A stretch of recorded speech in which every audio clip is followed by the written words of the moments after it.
اب جو ہے وہ عبد الغفور صاحب پڑھانے آتے تھے اپنی مسجد سے مدرسہ، اور بیچ میں ایک قبرستان بھی تھا۔ عبد الغفور صاحب وہ استاد وہاں سے قبرستان ہوتے ہوئے آتے تھے، جیسے قبرستان سے گزرتے تھے تو وہ سلام بھی کرتے تھے، السلام علیکم یا اہل القبور، اے قبر والو تم پر سلامتی ہو۔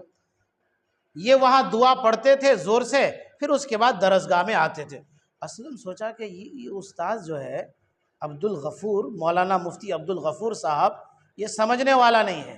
اسلم کیا کیا، فجر کی نماز پڑھ کے سیدھا چلا گیا قبرستان، اور چونکہ آج کل تو بڑے بڑے کتبے لگے ہوئے ہیں قبرستان میں، تو اس کتبے کی آڑ میں چھپ کے بیٹھ گیا۔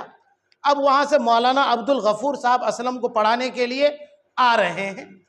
اب جیسے ہی قبرستان سے گزرنے لگے تو حضرت مولانا عبد الغفور صاحب نے پھر حسب معمول السلام علیکم یا اہل القبور، اسلم کہتا ہے وعلیکم السلام جناب مولانا عبد الغفور۔ آج جو یہ سلام کا جواب سنا کر قبر سے آواز آنے لگی، عبد الغفور صاحب وہیں گر گئے۔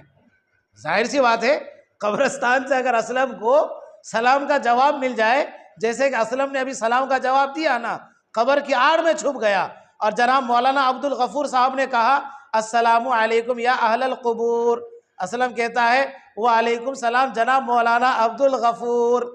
بس مولانا بیچارے ڈر کے مارے وہیں پر گر پڑے۔ اسلم دوڑا دوڑا آیا اور کہنے لگا آج چھٹی۔ بچوں نے کہا کیوں؟ ارے مولانا عبد الغفور چلے گئے اللہ کی مغفرت میں اور اللہ کی بخشش میں۔ تو ایسا نہیں کرو گے اسلم؟